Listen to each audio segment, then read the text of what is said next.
I exposed my wife's affair at her birthday party with a cake that said, "It's a boy." The cake cost me $200, but watching my wife's face drain of color when her affair partner's pregnant fiancée walked through the door, priceless. I'm Martin, 29 years old, and 3 weeks ago I discovered my wife had been planning more than just her birthday party.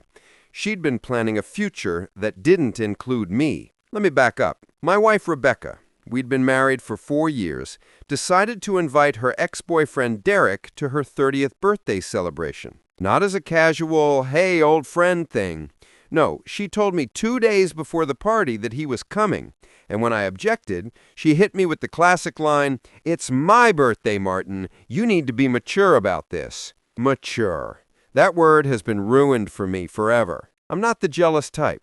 Rebecca had guy friends, I had female friends. We trusted each other, or so I thought. But something about the way she said Derek's name, with this little smile, made my stomach turn. That night, after she fell asleep, I did something I never thought I'd do. I checked her phone. The messages weren't even hidden.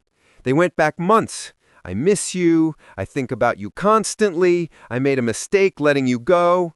And Derek's responses were just as bad. But here's where it gets interesting. Derek was engaged to someone named Melissa. In his messages to Rebecca, he claimed Melissa had broken it off, that he was free, that they could finally be together. Sweet words from my wife, paid for with lies. I couldn't sleep. I sat in our home office until dawn, scrolling through months of emotional cheating, watching my marriage disintegrate in blue and gray text bubbles. Rebecca had been pulling away for half a year, and I'd blamed myself, thought I was working too much, not being attentive enough. Turns out she was just saving her attention for someone else. But I'm a software engineer. I solve problems, and when I'm angry, I solve them creatively. First, I did some research. Found Derek on social media. Not hard. The guy posts every meal he eats. Sure enough, there was Melissa, very much still his fiancée, very much pregnant, posting bump photos from 2 weeks ago. 4 months along, based on her captions. Derek wasn't just lying to Rebecca about being single, he was lying to his pregnant fiancée about being faithful. I created a burner email and reached out to Melissa. Sent her screenshots of Derek's conversations with Rebecca. Carefully edited to remove anything that would identify me, but leaving all his lies crystal clear. "Your fiancé has been telling my wife he's single and available. Thought you should know before you tie yourself to him permanently." Melissa responded within an hour. She was devastated but grateful. We talked on the phone. I used a voice-changing app, told her I was Rebecca's friend who'd stumbled on the messages. Melissa told me everything. Derek had been distant, secretive with his phone, making excuses about working late.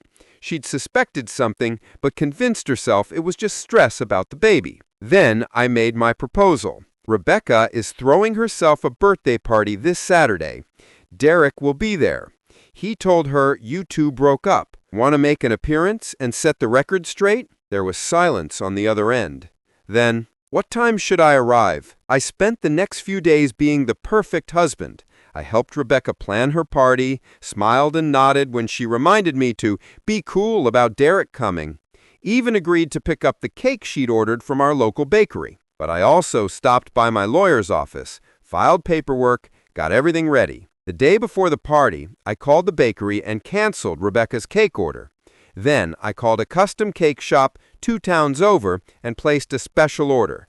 $200 for a rush job, but worth every penny. The design was simple. White frosting, blue accents, and an elegant script across the top, "It's a boy," with a pair of baby booties made of fondant. Inside joke, I told the baker.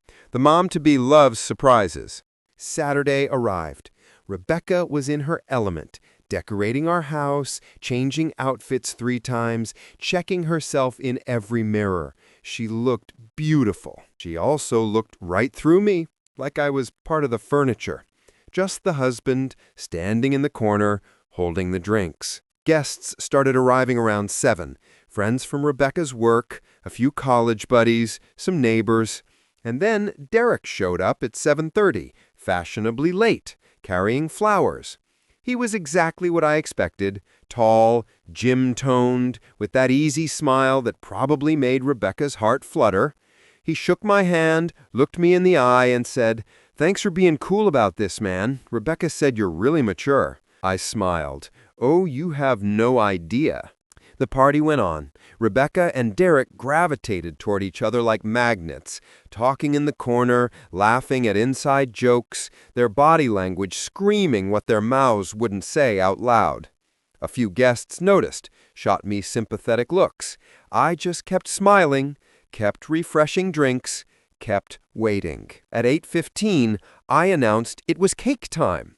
Rebecca beamed, expecting her ordered vanilla layer cake with Happy 30th Rebecca written on top. I wheeled out my special order instead. The room went quiet as people read the message. "It's a boy." Rebecca laughed, confused. "Martin, what is this? This isn't what I ordered." "I know. I thought this one was more appropriate. After all, Derek's having a boy. Aren't you, Derek?" Derek's face went from confused to pale in about 3 seconds. "What are you talking about?" "I'm talking about Melissa, your fiancée, who's 4 months pregnant with your son." The room was so quiet you could hear the ice melting in people's drinks. Rebecca looked between us. "Derek, you said you broke up with her." We did. This is..." The doorbell rang. Perfect timing. I'd told Melissa to arrive at 8:20 exactly. I opened the door, and there stood Melissa, 4 months pregnant and furious. She dressed for the occasion. Nice dress, done her hair, looked every bit the betrayed fiancé ready for confrontation. "Hey, honey," she called past me, looking straight at Derek. "Surprise! I heard you'd be here. Thought I'd crash the party since apparently you told everyone we broke up." She walked in, rubbing her belly. "Weird, because I just saw you this morning before you left for work drinks." Derek tried to run. Actually, tried to push past people and head for the back door. But Rebecca's brother Jake, who's built like a linebacker, stepped in his way. "Dude, I think you should stay and explain," Jake said. The next 10 minutes were chaos. Melissa laid into Derek about every lie, every late night, every suspicious text. Derek tried to deny it, then tried to explain it, then just stood there taking it. Rebecca started crying, trying to defend him, then realized she'd been played and started crying harder. And then I pulled out my phone. "Since we're all being honest now," I said, my voice cutting through the noise, "I should probably share these." I connected my phone to our TV, the same TV we'd set up for a slideshow of Rebecca's birthday photos, and displayed the screenshots instead. Messages between Rebecca and Derek, scrolling slowly so everyone could read them. The "I miss yous," the "we belong togethers," the plans to meet up while I was supposedly traveling for work. Rebecca's face went from red to white. "Martin, you went through my phone?" "Yeah. You invited your affair partner to your birthday party and expected me to smile about it."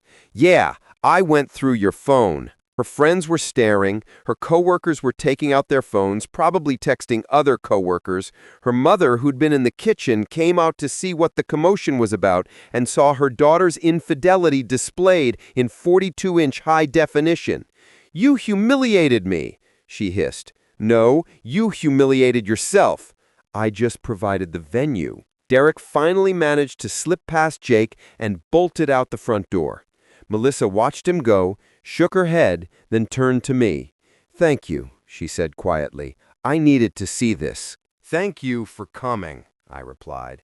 "You saved me from wasting more time on someone who wasn't worth it." Melissa left. Most of the guests left. Rebecca's mother tried to lecture me about airing dirty laundry in public, but Jake told her to save it.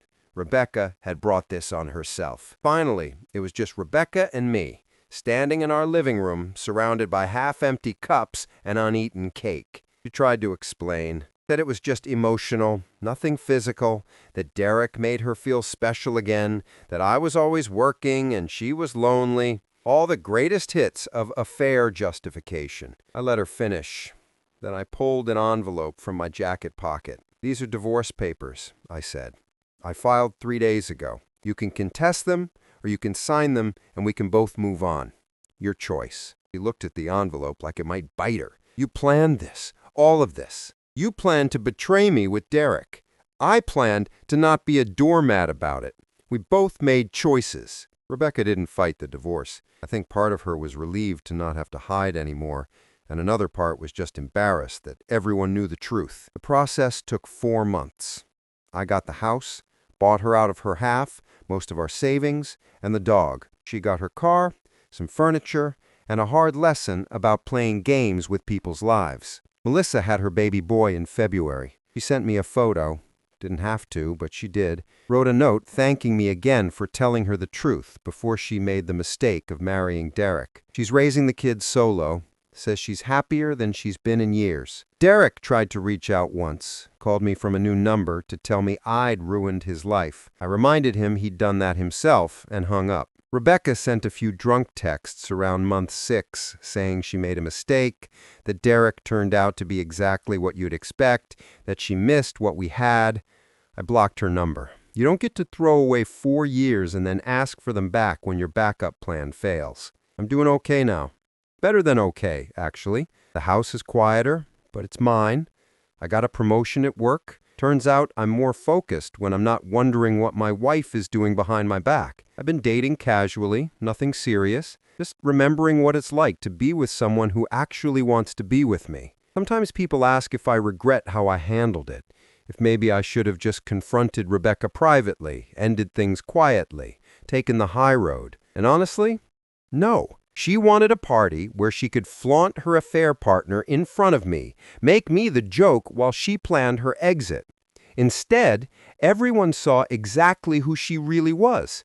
That cake, that moment, the look on her face when Melissa walked in, that was the price of thinking you can disrespect someone and have them smile through it. I'm not sorry. I'm free. Write what you think about this situation.